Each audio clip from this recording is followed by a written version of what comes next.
Este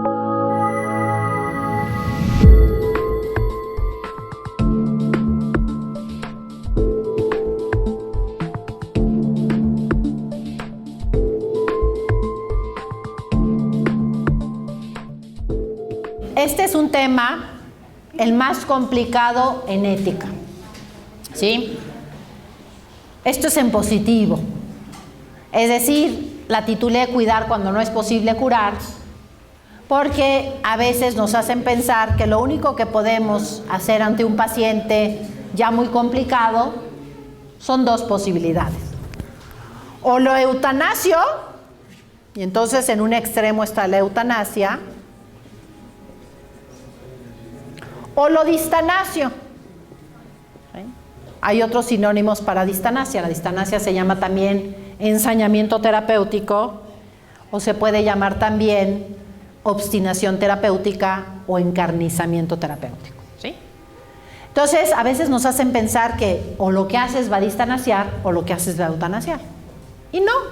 Sí hay mucho que ofrecer que no implique ni eutanasia ni distanasia, pero es mantener perfectamente equilibrada la brújula.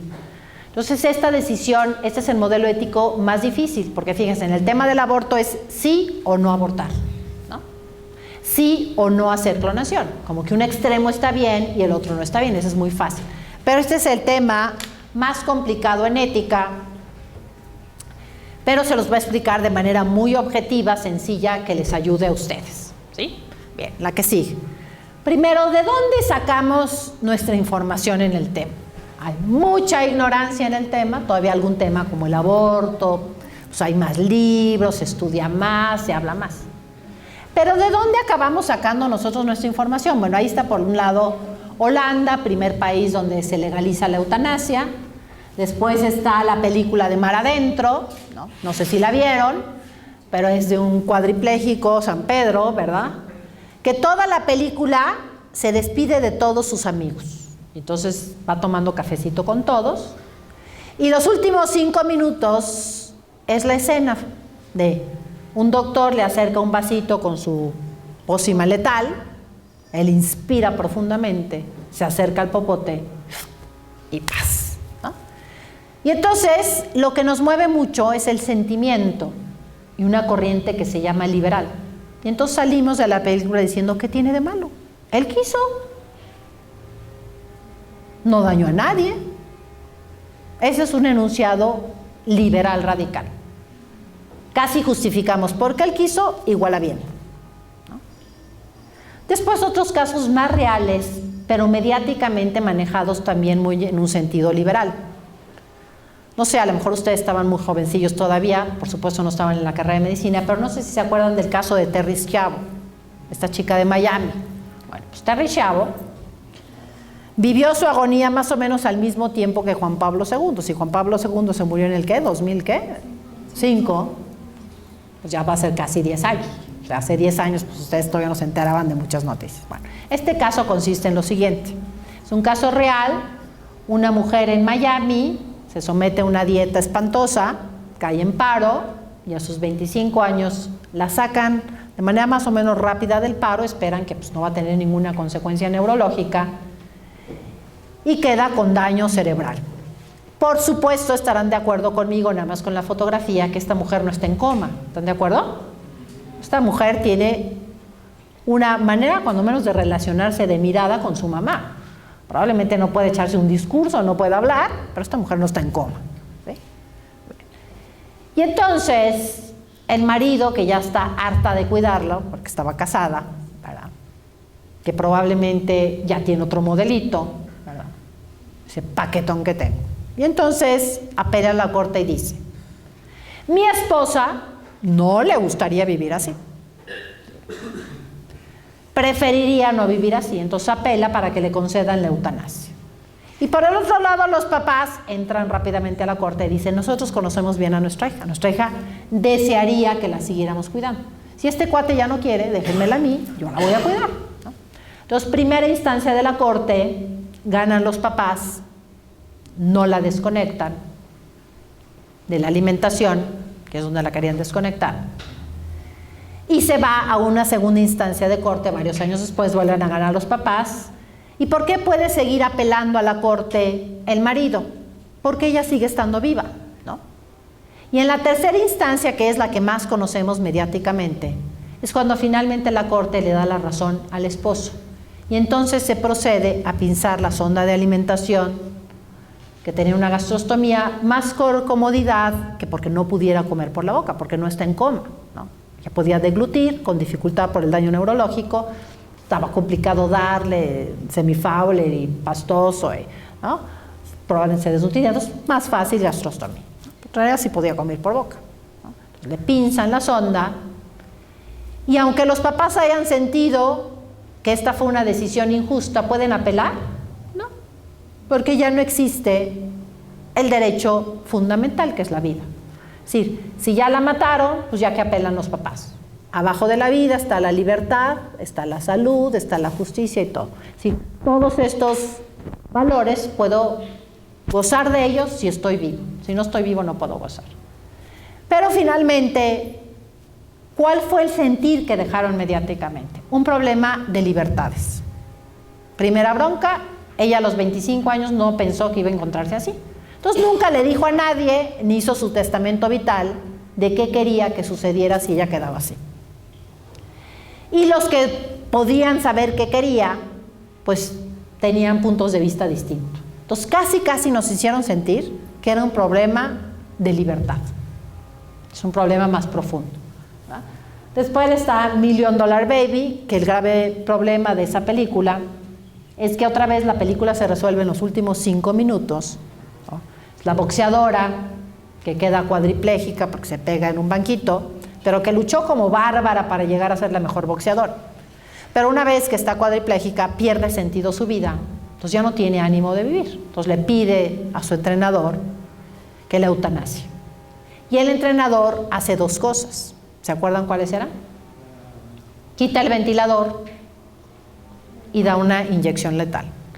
Ambas cosas son actos separados con enjuiciamiento ético diferente, que lo vamos a ver, ¿sí? Pero entonces fíjense de dónde sacamos la información del tema. De las películas. Y me animaría yo a decirles que incluso en el gremio médico, en este tema, si en otros temas de ética médica hay ignorancia, en este hay una ignorancia tremenda. 96% de los médicos españoles dijeron estar de acuerdo en el aborto, y cuando los cuestionaron más, ellos decían, yo estoy de acuerdo con la eutanasia. Y cuando les preguntaron qué entendían por eutanasia, ellos dijeron, es que yo no quiero que me conecten a todo. Eso no es eutanasia, eso es no distanasiar. A mí me ha pasado.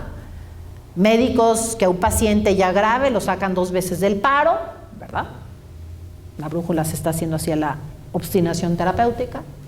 Y todavía le dicen a la hija, si no le damos el tratamiento en la cámara de Barrio, usted es la eutanasia. Rematan con eso. No, eso es no distanasiar, no es eutanasiar. Entonces hay una grave ignorancia en el tema de parte de los médicos. La gente, que es la que tiene que tomar las decisiones, el paciente si está consciente y si no su familia, si no entiende y los médicos no entendemos, pues ¿cómo les vamos a ayudar? Entonces es un tema complicado, con muchas definiciones, con muchos tipos de eutanasia que lo meten en todos los antecedentes legales. Yo el otro día revisé una iniciativa que había 30 tipos de eutanasias, había hasta la cacotanasia. Tuve que irme a un diccionario a saber qué era la cacotanasia, ¿no? La cacotanasia es la eutanasia o la eliminación de los pobres, ¿no? Ya no es ni siquiera un tema médico, ¿no? Bien, entonces la que sigue. Entonces, vamos primero definiciones, vamos después a clasificación de eutanasia, que ha sido otra trampa, ¿no? En esto. Primer lugar, etimológicamente, ¿qué significa eutanasia? Etimológicamente, pues significa buena muerte. Y de hecho se ha utilizado como eufemismo. Entonces, mucha gente no habla de eutanasia, sino habla de buena muerte o de muerte digna. ¿Sí? Pero fíjense cómo hemos vaciado de todo significado el sentido etimológico de buena muerte. Me han caído muy bien ustedes, aprecio mucho que a pesar de ser una jornada larga y cansada, ¿no?, con un solo expositor, pues estén tan atentos. Entonces me he convertido en una hada madrina y les voy a conceder un deseo. Ese deseo no va a ser que se saquen la lotería, que me diga si la novia ni nada, ¿no? Es un deseo al final de la vida. Quiero que algunos de ustedes me expresen, para que se lo quede grabado el hada madrina, cómo quieren morir. A ver, allá. Dormida, perfecto. Muy bien.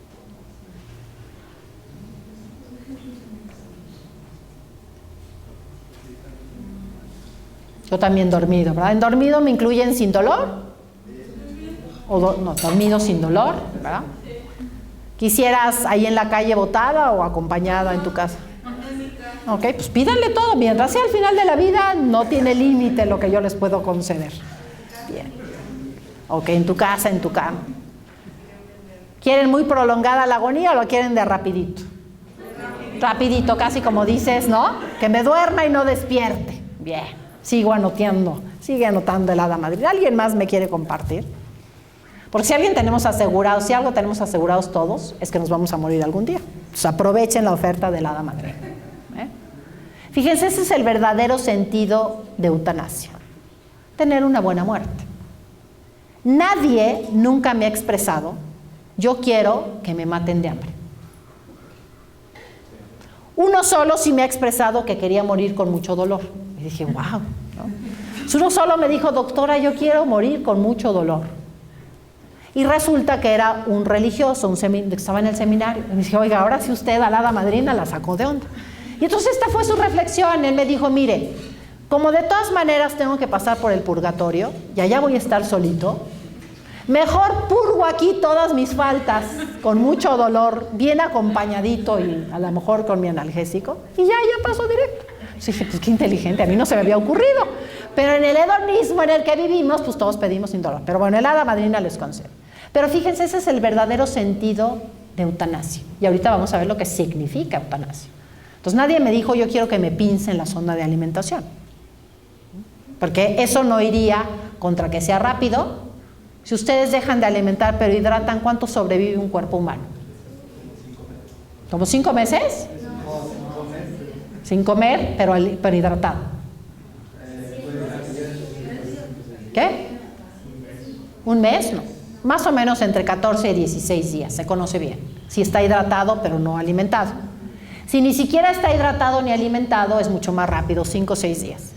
Y cuando te hacen firmar el papelito, pues hasta te lo dicen. Fíjense lo que es mi experiencia clínica en este tema. Cuando hay recursos de por medio, seguros, propiedades, dinero, y a lo mejor cargo de conciencia del familiar que llega y le dice al doctor, doctor, no pare por dinero, todas mis tarjetas y todos mis seguros. Eso sí le digo. Mi esposa, mi mamá o mi hijo se mueren y yo te lo mato. Y atrás están sus guaruras que te enseñan sendas pistolas. ¿Qué haces? Manténlo vivo en tu turno de guardia, a ver qué pasa en la que sigue, pero yo salvo mi pellejo. ¿A qué está invitando esa actitud? A distanciar. Cuando hay recursos en la medicina, la brújula tiende a ser así. Saco lo más que puedo. Cuando el seguro se empieza a acabar, entonces ya le dicen a la familia, ya vemos que está sufriendo mucho. ¿Por qué no firman este papelito y ya lo dejamos que descanse? Sí, ya no va a haber para acá, pues entonces acá. Cuando no hay recursos y se necesita la cama de un hospital público, ¿hacia dónde tiende la brújula? Pues hacia acá, ¿verdad? No gastes más de lo que tenemos, mejor vete hacia acá. Entonces, bien interesante cómo todos los temas de bioética, y este no es una excepción, se bailan al son del dinero. Atrás de los anticonceptivos no hay un interés en los jóvenes, hay un interés en una ganancia económica. Y así todos los temas. No he encontrado un tema de ética médica que atrás no haya el dinero. Puede haber otros intereses, ¿no? Colocarme políticamente, colocarme en puestos, etcétera. ¿Sí? Bien. Pero entonces la pregunta es si sigue siendo real que la eutanasia es en el concepto etimológico. Me refiero aquí a la Madre Teresa, no en un sentido religioso, porque esto no es una clase de religión, es una clase de ética, pero un personaje histórico. Me imagino que han leído las dos novelas de Dominique Lapierre. Una es La ciudad de la alegría y otra es Más grande que el amor. La ciudad de la alegría es la vida de la Madre Teresa en las calles de Calcuta y lo que hacía, y Más grande que el amor es sobre todo lo del Cid. Pues para ahora que tengan vacaciones, como novela así, bien interesantes de leer. Bien, ahora sí, ustedes no tienen vacaciones, ¿verdad? Y se van directo al internado. Perdónenme, se me olvidó. ¿Sí? No me quise burlar de que no van a tener vacaciones. ¿Sí? Yo también pasé por esa, no se preocupen. Pero si alguna noche ahí, es interesante. Bueno, Madre Teresa lo dice en su biografía. Ella se acercaba a los moribundos de Calcuta, aguzonados, llegaban con sus tablitas, su telita, los subían y corrían al hospitalito de Madre Teresa. Y ahí los limpiaban y los trataban. Podía tener un caso muy grave de algún aguzanado ahí ya tirado en la calle. Ya no podía ni llevárselo al hospital. Entonces, ¿qué se hacía? Madre Teresa se agachaba, dice en sus biografías, lo limpiaba, lo besaba y le daba unos sorbitos de agua o de caldito.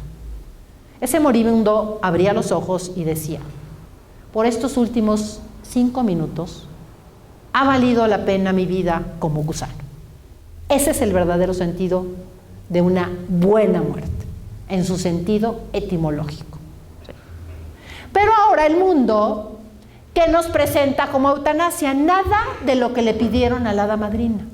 No tiene nada que ver hoy la palabra eutanasia, buena muerte, con lo que significa a nivel de la OMS, de la medicina y de las leyes. ¿Sí? Fíjense, la eutanasia se define como una acción, es decir, el medio, algo que hago, o una omisión, algo que no hago, que en su naturaleza, es decir, en sí, en el medio, o en su intención, procura la muerte. Procurar la muerte, ¿qué es? Matar, acto humano, con el fin, un eufemismo, de eliminar el sufrimiento. ¿Sí? Hoy esa es la definición de eutanasia. Es decir, si yo hablo de eutanasia, tiene que ver con el tema de matar. Aunque me lo nieguen. A mí me pasó cuando pasaron una de las cosas que hago es cabildeo político en temas de la vida, una tarea muy ingrata, obtiene uno muy poco, pero bueno, pues si no le entra a uno, pues van a quedar unas leyes tremendas, les van a quedar a ustedes. Tratamos ahí de ir viendo que las leyes queden bien, ¿sí? O lo menos mal posible.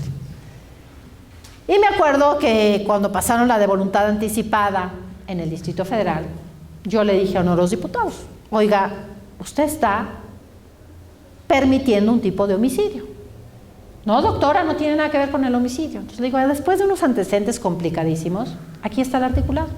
El articulado es la modificación del Código Penal. Y entonces pone como una excepción al homicidio y una excepción al suicidio asistido, que en el suicidio pues no se castiga al que suicida, porque pues ya no lo pueden castigar, pero sí al que colabora. Ustedes ponen excepciones a esto y me dice que no tiene nada que ver con el tema de homicidio, y es lo que usted está modificando en el articulado, ¿sí? Para que vean que sí tiene que ver con el tema. Bien, entonces, ¿cuál es el medio en la eutanasia? Una acción o una omisión. El fin, en llamado bonito, es para eliminar el dolor. Un fin más claramente es terminar con la vida de alguien para que ya no sufra, ¿sí? Bien, la que sigue. Además de esta definición, me quiero meter a un par de clasificaciones, porque si no nos podemos echar todo en clasificación, para mostrarles cómo las clasificaciones, en vez de aclarar el tema, lo hacen complicado. Porque cuando vemos clasificaciones, sentimos que una está bien y la otra está mal. La eutanasia activa es una acción que yo hago que procura la muerte. ¿Sí? Es medio, fin o circunstancia la eutanasia activa. Medio. Entonces, cuando hablo de una acción, eso corresponde a una eutanasia activa. ¿Qué acción puede hacer un médico para realizar una eutanasia? Pues ahí está: aplicar una inyección letal, dar una sustancia letal, ¿sí? Entonces yo hago algo que provoca la muerte, ¿sí? Hay otras acciones más burdas. Hace poco estuvo esta película de Amour, en donde estaba esta película francesa, donde Es un matrimonio ya de viejitos, ella tiene un ABC y un día está desesperada, él se desespera de verla así, le pone la almohada y vemos cómo la asfixia. ¿Es una eutanasia activa o pasiva? Activa, más burda que el elegante con medicamentos, pero finalmente es lo mismo, ¿sí? Queda clarísimo cuál es el concepto de eutanasia activa, ¿sí? Pero este se contrapone con la eutanasia pasiva. La eutanasia pasiva es no hacer, ¿sí? Entonces, en el no hacer o en la omisión entra la eutanasia pasiva. Mucho ojo aquí. Hay 4 cuidados que legalmente y médicamente se conocen como cuidados mínimos o básicos ordinarios o medidas mínimas básicas ordinarias, ¿sí? No son medidas terapéuticas y son cosas que si yo no doy a una persona sana o enferma, la mato, claro, le provoco la muerte. Si nadie puede vivir sin alimentarse. Y menos, ¿quién necesita más alimento, el sano o el enfermo? El enfermo, además lo sabemos los médicos, ¿no? Pues ¿cómo le quitamos el alimento al que más lo necesita? ¿No? Nadie puede vivir sin hidratarse. Entonces, la alimentación y la hidratación son cuidados ordinarios a los cuales estoy obligado a dar. Está la vía aérea permeable y la limpieza, sobre todo de úlceras de decúbito. Esos 4 cuidados ordinarios, grábenselos en su mente en un marco de orden. Nadie me puede pedir que se los deje de dar. Porque si obedeciendo al que me lo pide que se los deje de dar, se los dejo de dar, yo lo mato. Esta persona no se muere de lo que tiene, antes lo mato de hambre. La hidratación y la alimentación incluye la vía artificial. Es decir, estos cuidados ordinarios habitualmente yo los hago por mí mismo, ¿no? Tengo hambre y voy y yo como, no tengo que esperar a que alguien me dé en la boquita, ¿no? Habitualmente yo tengo una vía aérea permeable, a excepción de cuando se me atora la costra o el taco. Entonces, pues todas las medidas caseras, ¿verdad? Aquí, que el hielo y que sácale el dedo, y entonces ya. Entonces, fíjense, los cuidados ordinarios habitualmente los hago por mí mismo. Cuando estoy muy enfermo, habitualmente quien los hace es enfermería, ¿verdad? Son cuidados ordinarios, ¿sí? ¿Qué pasa si yo no alimento, si yo no hidrato, si yo no en vía aérea permeable incluyo, para los que no son médicos, limpieza de secreciones, es decir, que no se asfixie con las secreciones que casi siempre se acumulan cuando están mucho tiempo en decúbito, acostados, y el pequeño hoyito que se llama traqueostomía? Eso es lo que estoy obligado. Conectar a un ventilador no estoy obligado, ¿sí? Eso es lo que es vía aérea permeable. E incluye la vía artificial, porque yo debo de aportar nutrientes, ¿sí? La única razón teórica, pero la quiero compartir con este auditorio médico, a ver si ustedes en la práctica me dicen algún caso práctico que se cumpliera esto. En teoría, la alimentación y la hidratación procuran un bien o un mal a la persona. Un bien, ¿verdad? Si hubiera un caso de un paciente donde por la patología que tuviera, la alimentación o la hidratación, en vez de hacerle un bien, le hicieron mal, ahí sí podría no estar obligado a darlo. Pero ahora quiero un ejemplo. Ahora ustedes son terapistas intensivistas, ¿verdad? Ya saben mucho de terapia intensiva. ¿Alguien me quiere decir alguna patología en donde objetivamente es mejor no alimentar, ya de manera definitiva, no alimentar unas horas por resolver algún problema o porque está en agonía a un paciente? En donde realmente la alimentación y la hidratación le hagan un daño más que un bien. ¿Allá? Yo imagino que algún problema pancreático. Algún problema pancreático, ¿ok? Y entonces de manera definitiva es mejor no alimentar.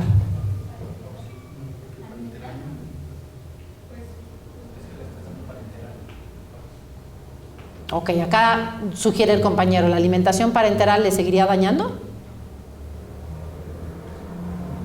No, ok, entonces pues tengo la posibilidad de una alimentación parenteral, ¿sí?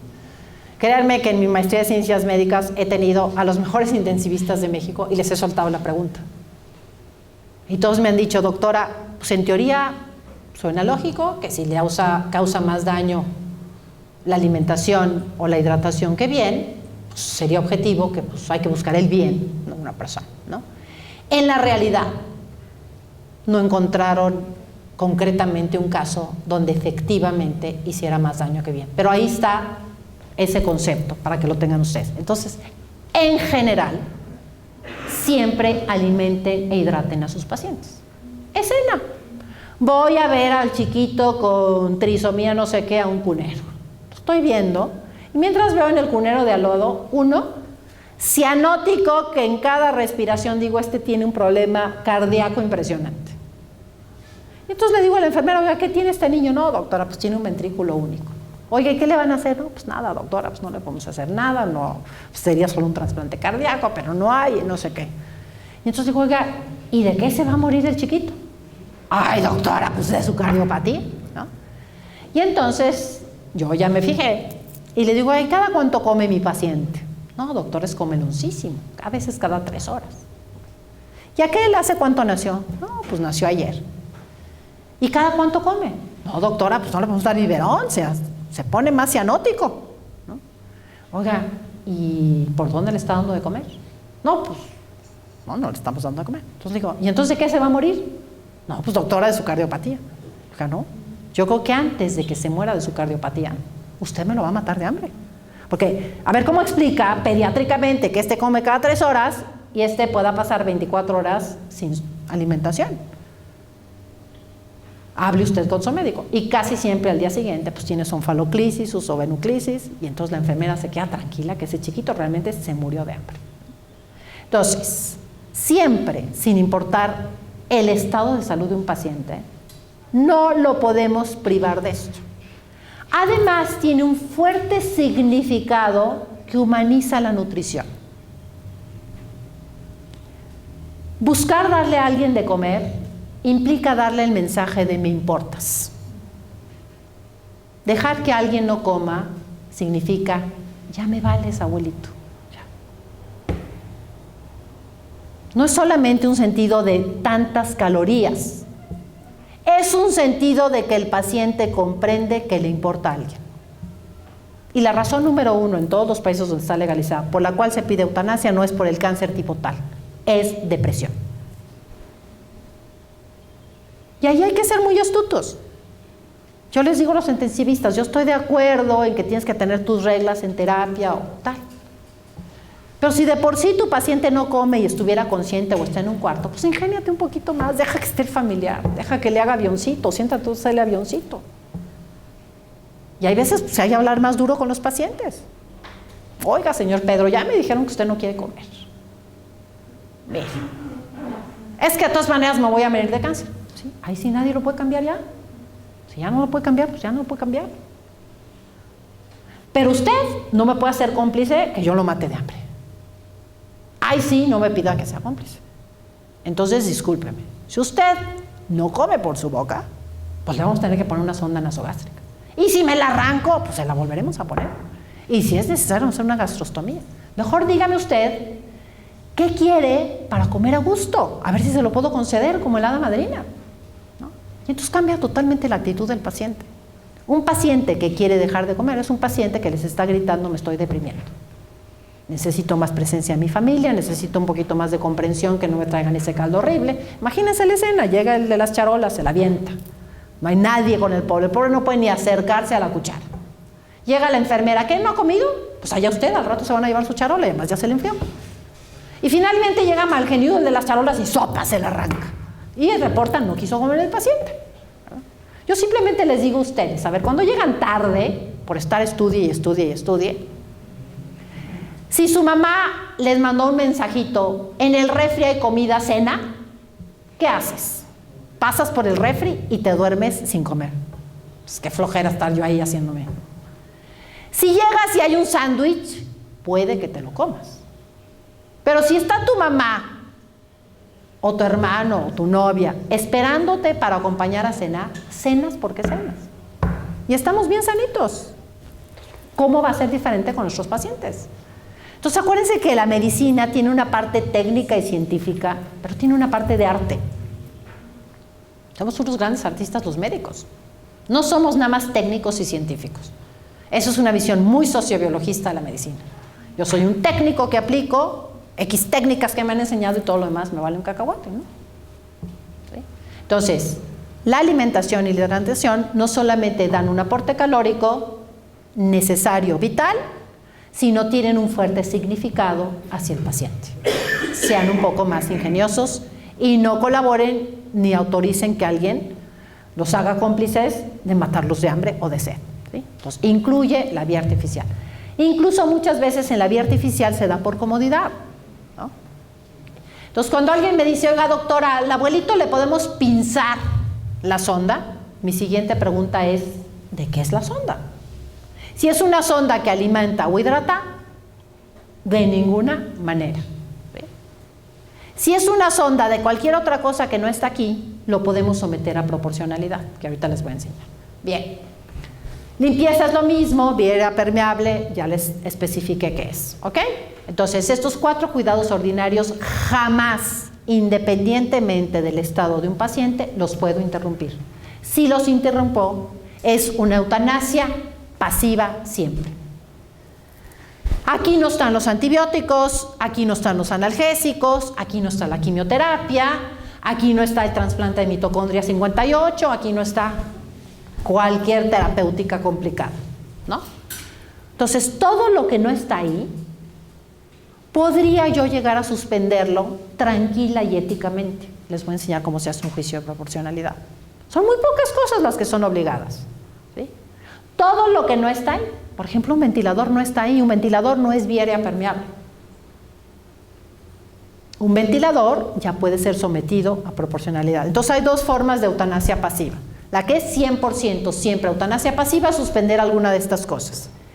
Y cualquier otra terapia que no esté ahí y que después de hacer un juicio de proporcionalidad sea proporcionada y esté obligada a hacerla, su suspensión también sería una eutanasia pasiva. Pero les voy a enseñar cómo hacemos esto. ¿Vamos bien? Bien. La que sigue. Después hay otra clasificación, pero fíjense cómo en las clasificaciones nos dicen escoger entre una y otra. Si yo fuera muy pragmático, ¿qué es mejor? ¿La eutanasia pasiva o la activa? ¿Cuál me pidieron la mayor parte de ustedes y eso entendí como hada madrina? ¿Lo querían rapidito o harakiri prolongado? ¿Pero cómo me lo pidieron? ¿Que fuera rápido o rápido? Entonces, ¿cuál eutanasia va a conceder el deseo de que sea de rapidito? La activa. La pasiva es tremenda. ¿Qué hicieron con Terry Chavo? La mataron de sed 14 días. O de hambre. Creo que ella fue nada más pinzado, si la seguían hidratando. ¿Sí? Debe ser tremendo. Si yo fuera muy pragmática, la verdad, yo me iría más por la activa que por la pasiva. Pero fíjense, en una gran ignorancia decimos la activa está mal y a la pasiva la consideramos buena y la pasiva está también mal, ¿sí? Por eso las leyes deben de tener las medidas ordinarias o los códigos de ética de un hospital siempre como obligatorios. Nadie puede renunciar a esto, ¿sí? Porque el paciente no se muere de lo que tiene, lo mato de sed, de hambre, de asfixia, etc. Bien. Otra clasificación, voluntaria e involuntaria. Eso es medio fino circunstancia. Es que hago, es una circunstancia. ¿Cómo es? ¿Querido o forzado? Obligado. Entonces, voluntario e involuntario queda acá en circunstancias. ¿Sí? ¿Cuál es el máximo exponente de la eutanasia voluntaria? La eutanasia voluntaria es aquella donde el paciente dice que sí, o más aún, donde el propio paciente se realiza su eutanasia. Y el médico nada más colabora poniendo todo lo necesario para que se pueda eutanasiar. El máximo exponente de la eutanasia voluntaria es lo que se ha llamado el suicidio asistido. Es lo que solía hacer Jack Kevorkian, ¿sí? Hay muerte. ¿Sí? Él solamente conectaba todo y quedaba claro en sus videos que el propio paciente abría la valvulita con la boca o con la mano. Es el máximo exponente de la eutanasia voluntaria. Y la involuntaria es aquella donde el paciente expresa una negativa a que se la hagan o ni siquiera le preguntan, ni se la forzan, ni se la hacen. ¿Alguna de las dos es correcta? No. Agrava una eutanasia en su acción o su omisión que sea involuntaria, lo hace más grave, pero el que sea voluntario no lo hace correcto. ¿Están de acuerdo? Pero fíjense cómo aquí también nos han engañado. Pues la voluntaria no tiene nada malo, la forzada sí tiene algo malo. Es una corriente liberal radical. La que sí. El suicidio asistido, ya se los dije, es cuando el médico solo colabora, ¿no? Entonces coloca todo, pone el kit, acerca, pero finalmente el propio paciente, que esa es la más voluntaria que hay. O sea, queda claro que el paciente se la aplicó a sí mismo. La que sí. Bueno, ahí está Jack Kevorkian, ¿verdad? Fue una personalidad, murió hace algunos años, 2, 3 años, ¿sí? Sí llegó a pisar cárcel porque él hizo muchos videos grababa siempre los casos para que quedara claro que cada quien la hacía. Pero algunos vieron que no eran pacientes realmente en una fase terminal. Y entonces algunos lo demandaron porque la legislación, creo que en Oregon, que es donde estaba, era a pacientes en fase terminal y unos no eran en fase terminal y entonces eso hicieron demandas, ¿verdad? Bien, la que sigue. Ahora vamos al otro extremo, ¿sí? Entonces, la eutanasia es matar por acción o por omisión, de manera querida o involuntaria, pero finalmente significa matar. ¿Qué es la eutanasia, la distanasia o el ensañamiento terapéutico? Es el otro extremo. Es no dejar que alguien se muera de lo que tiene. Es decir, es prolongar una agonía cuando no hay posibilidad objetiva de mejoría. No es lo mismo que eutanasia. Fíjense, morirse ¿es un acto humano o es un acto del hombre? Del hombre. Pero no dejar morirse ya es un acto humano. Entonces, un ejemplo de distanasia es cuando no hay posibilidad objetiva de mejoría y simplemente ya hacemos por prolongar, ¿no? Me acuerdo de un chico de nuestra universidad que acabó abajo de un turtle en 20 pedacitos.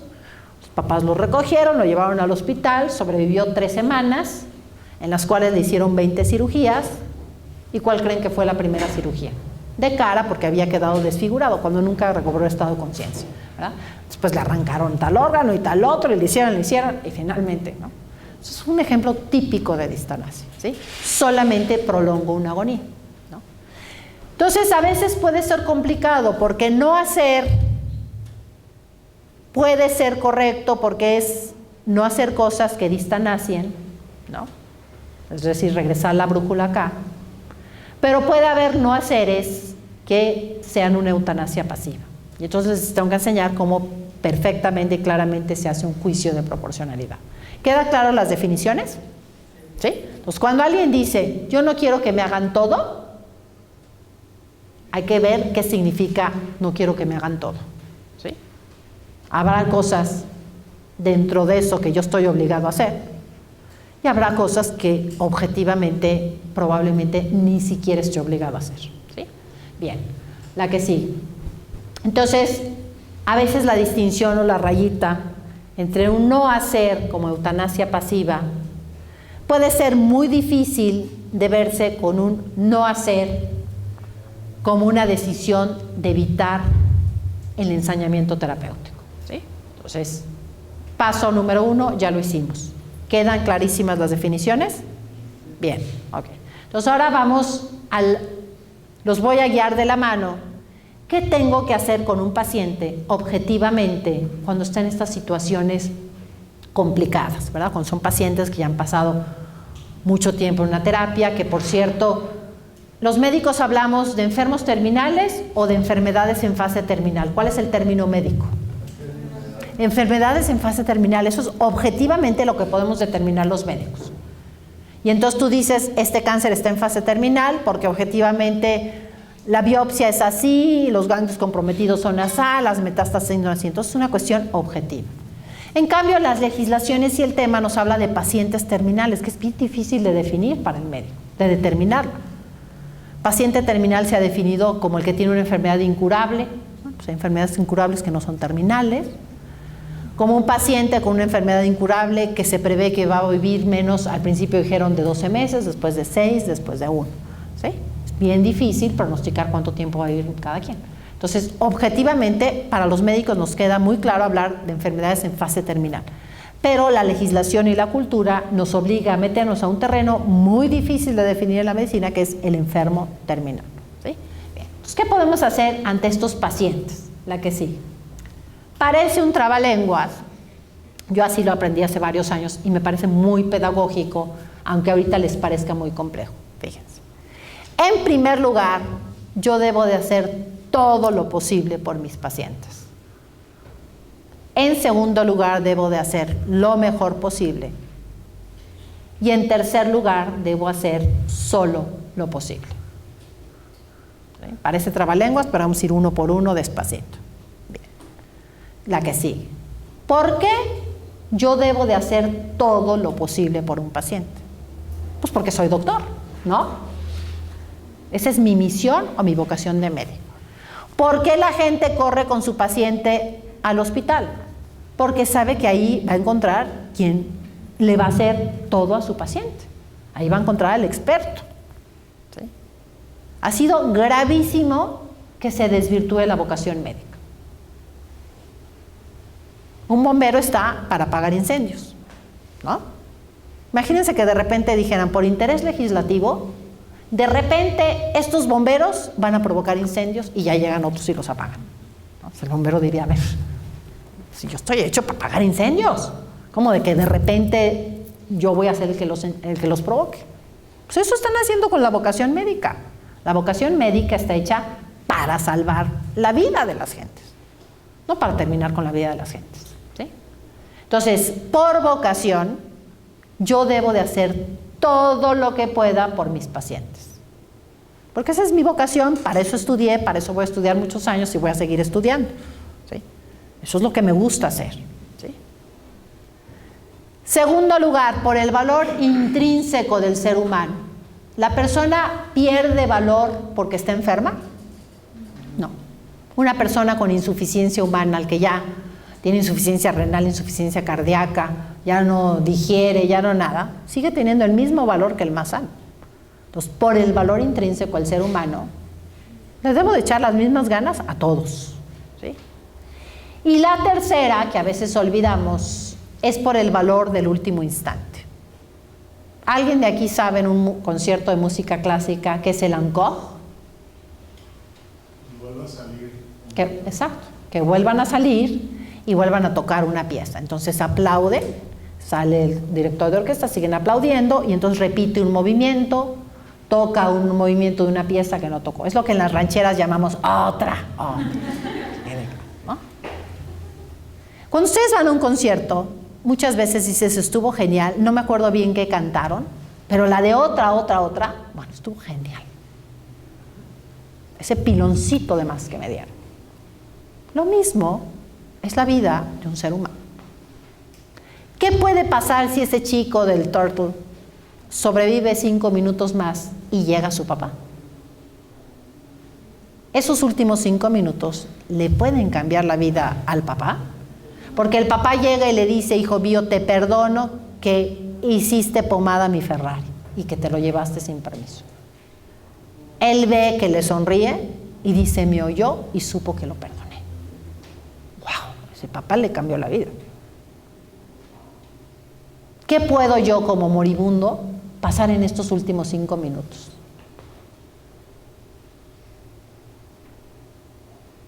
Pedirle yo el perdón a mi papá. Y espiritualmente arrancar mi salvación. No. En esos últimos 5 minutos. ¿Quién soy yo como médico para determinar que no merece que viva ni un minuto más? ¿Alguien de aquí tiene los poderes mágicos para poder saber este cuate ya no le conviene ni 5 minutos? Es una responsabilidad bien seria. Por esa razón, de manera natural, cuando llega el paciente a urgencias, le hacemos todo. Sabemos, sé que lo hacen, probablemente no lo habían reflexionado, pero en general nuestra actitud es hacerle todo a un paciente. Bien. Si nos quedáramos haciéndole siempre todo a un paciente, en ciertos pacientes la brújula, ¿a dónde se podría ir? A la distancia, ¿verdad? Entonces, si yo le sigo haciendo todo, lo voy a distanciar. Entonces pasamos al segundo paso, la que sigue. Tenemos que hacer lo mejor posible. Ya cuando conozco al paciente, que puede ser 1 hora después, puede ser un paciente que es mi paciente desde hace 40 años o del hospital y ya es bien conocido, ya sabemos hasta dónde le vamos a hacer, porque ya en un momento le hicimos todo lo posible, pero ahorita ya hemos determinado que no nos podemos ladear así. ¿Qué incluye lo mejor posible? Esta es la partecita más difícil. En primer lugar, le tengo que hacer lo mejor posible por el bien de la persona. Yo quiero que esta persona, el tiempo que le queda de vida, lo pase lo mejor que se pueda. Y creo que es muy sabio cambiar el término calidad de vida por vida de calidad. Yo tengo que respetar la vida de todos mis pacientes, pero tengo que procurar que el tiempo que le quede lo pase lo mejor que se pueda. Aquí viene también que el médico tiene que aceptar sus límites. Si hasta ahorita ustedes creen que ningún paciente se les va a morir y que ustedes son los mejores, no sé qué, porque leen los journals cuando todavía salen en calientito, están equivocados. Probablemente hasta ahorita no se les ha muerto ningún paciente porque no han ejercido la medicina. Son el achichintle de la achichintle de la achichintle en un hospital. Entonces no deciden nada y ustedes no son los responsables de ningún paciente. Por eso a veces no valoran estos temas, porque pues todavía no les ha tocado enfrentarse al campo de batalla. ¿Sí? Pero ustedes tienen que aceptar que son seres limitados. El conocimiento médico tiene límites. Y aunque sepamos mucho de una enfermedad, existe el factor de que el paciente es un ser limitado también. Y puede no responder bien a toda esa sapiencia que le eche encima. Entonces es importante que aceptemos que somos seres limitados, que hay pacientes de poder decir, hasta aquí puedo llegar, ya no puedo hacer objetivamente más para mejorar. Entonces quiere decir que estoy entrando al terreno de la obstinación. Entonces probablemente llegó el tiempo de amarrarme las manitas. Ahí también, se los digo a los familiares, es bien importante, y ustedes como médicos, saber en qué lugar del hospital tienen a un paciente. ¿Cuál es el lugar natural de un hospital para hacerle todo lo posible a un paciente? Terapia. Terapia te monitorizan hasta la pestaña. Y si se mueve chueco, ya te están haciendo cosas, ¿no? Entonces, si ya llegó el momento en que determinas que hasta aquí vas a llegar, pues a lo mejor el mejor lugar no es la terapia. Es dificilísimo estarle amarrando las manos a los terapistas, pues ellos están ahí para eso. A lo mejor ya es el momento de cambiarlo a terapia intermedia, a un cuarto, y lo mejor aún si se pudiera ir a su casa, ¿no? Esa es parte del bien. Ya no hay que hacer cosas que ya ni curan, ni hacen que esté mejor, sino solo dañan enzimas al paciente, le prolongan una agonía. Aquí viene el uso de analgésicos. Fíjense, los analgésicos no son un cuidado ordinario. A la hada madrina le pueden pedir que quieren con mucho sufrimiento y pueden renunciar a los analgésicos. Como la mayoría al revés, me pide que quiere sin dolor, pues entonces entramos y los mantenemos sin dolor. El tema de los usos de analgésicos es muy importante. No es un tema de cuidado ordinario porque puedo renunciar a ellos, no estoy obligado. ¿Sí? En el tema de los analgésicos hay unos muy complicados que ya se los había dejado entrever hace rato, los narcóticos. ¿Sí?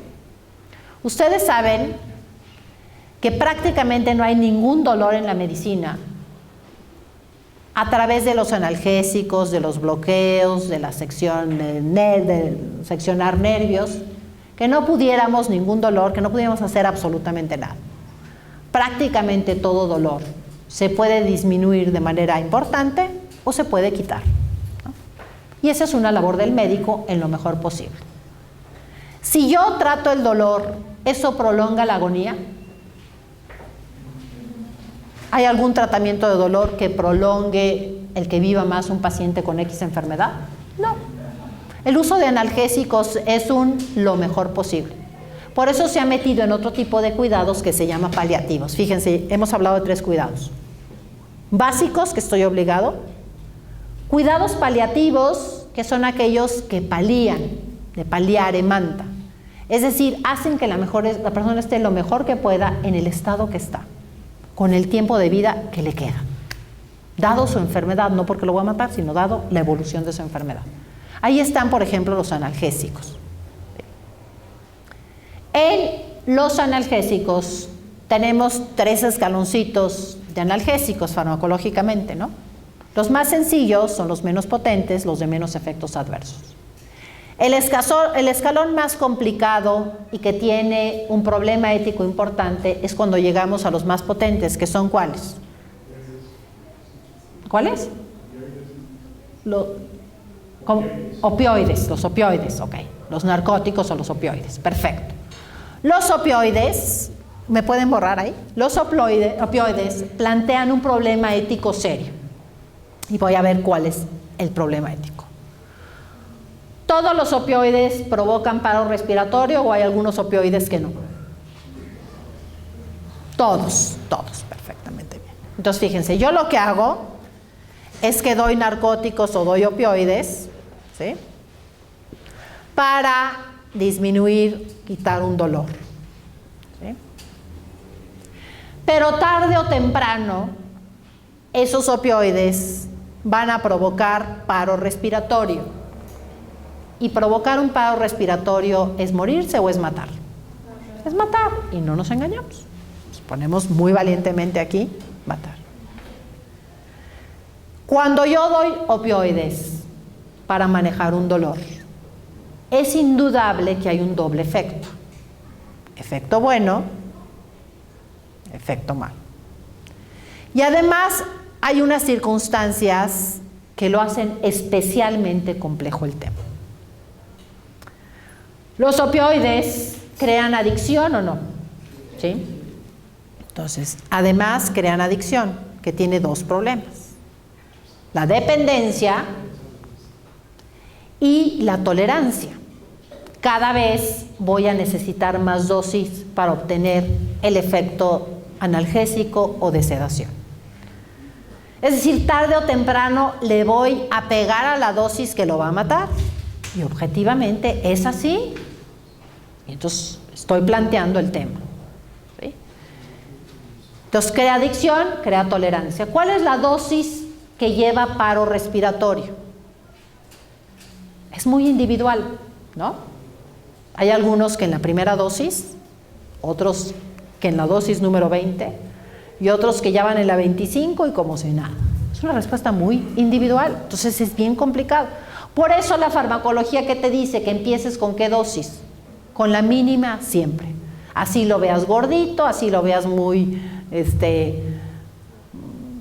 maricón para el dolor, así lo veas como lo veas, empieza con la mínima dosis. Porque hay gente que dice, es que se ve gordito, ¿no? Entonces mejor a él pónganle más. No, la misma dosis, ¿sí? Entonces la cuestión de la dosis importante y muy importante del intervalo entre dosis y dosis, porque acuérdense que hay sinergia, ¿verdad? Con ciertos medicamentos potencian esto, ¿sí? ¿Qué otra cosa es complicado? Todo narcótico disminuye el estado de conciencia. Puede entrar en un estado de sopor o de sedación temporal y a las 4 horas que se pasa el medicamento 6, abre el ojo como si nada. Pero puede ser que en la primera dosis caiga en un coma profundo y no vuelva a despertar. Entonces, todos estos son elementos que yo tengo que considerar a la hora de hacer esta decisión, ¿sí? Bien. Entonces, en primer lugar, debo de hablar con el paciente de todo esto. Si el paciente me dice, doctor, para mí es muy importante mañana conocer a mi tataranieto que me lo van a mandar por WhatsApp, pues a lo mejor para mí no tiene importancia, para él es importante estar mañana despierto.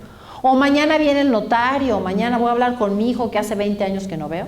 razón suficiente para que me eche una guardia de terror, porque ya estamos en el penúltimo escalón y no le puedo dar esto, porque qué tal que se queda sin estado de conciencia.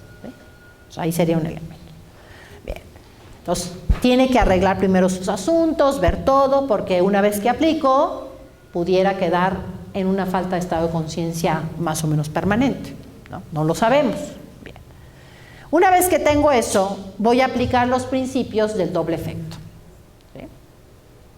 Y no es que yo justifique matar, es que si es un doble efecto con un efecto de matar, quizás como un todo puedo hacerlo, aunque no dejo de reconocer que provocar un paro respiratorio, es decir, matar, es éticamente incorrecto. ¿Sí? ¿Cuál es la primera premisa que veíamos? Que no hay alternativa, ¿no? Entonces, para decidir un opioide, tuve que haberme acabado ya el resto de la farmacología. Bueno, es que todavía le podemos dar, pero mejor de una vez, ¿no? Para que fuera correcto, tienes que haberte agotado toda otra alternativa.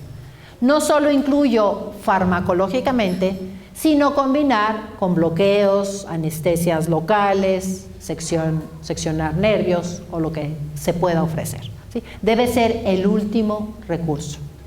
Si tengo otro recurso, lo hago y me olvido de hacer esto. ¿De acuerdo? Vamos a suponer que no lo hay para poder seguir analizando el resto.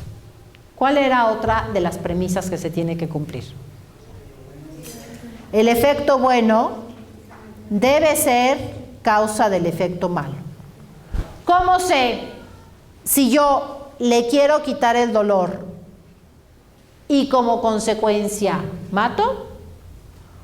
¿O si lo mato para que entonces ya no le duela? ¿Cómo lo puedo saber objetivamente? Dosis e intervalo. Debo empezar con la mínima dosis. Si en la mínima dosis cae en paro, objetivamente, verdaderamente solo quería, ¿no? ¿Cuántas veces el médico deja indicado una determinada cantidad y pasa por ahí el nieto que ya quiere pagar su depa y sabe que tiene una herencia? Es que mi abuelita está medio gordita, de una vez póngale 2 ampolletas para que ya no sufra, ¿no? Después, por supuesto, le están hablando al anestesiólogo para que revierta el efecto del narcótico, ¿no? A veces llega a tiempo y a veces no. ¿Sí? Entonces, en ese caso estamos así. Pero si yo di la mínima dosis, esperé el intervalo necesario antes de volver a dar más, y llegara a darle a la dosis en donde provoco paro respiratorio, esto se cumplió y hasta ahorita se ha cumplido. ¿Ok? Si le doy una dosis grande, muy cercana, sinergia de medicamentos, esto es así y no se cumple. ¿Sí? ¿Okay? Pero ustedes estén tranquilos si están empezando con la mínima dosis, dejarlo. Que el efecto malo no lo busco, no lo quiero, lo tolero. También se ve con la dosis. O sea, yo no quiero matar al paciente. Yo simplemente quiero quitarle el dolor, ¿verdad? Quitarle el dolor puede suponer un estado de sedación por el estado de conciencia y podría caber en provocarle un paro respiratorio, ¿sí? Pero eso yo no lo quiero, simplemente sé que puede suceder ante lo que estoy manejando, ¿sí? ¿Y cómo se enjuiciaría la proporcionalidad?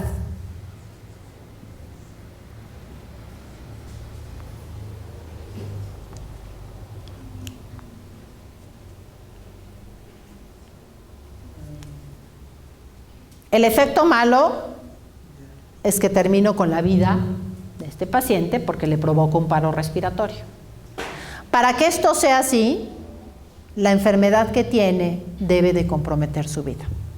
Es decir, yo no puedo usar narcóticos ante cualquier dolor de cualquier enfermedad.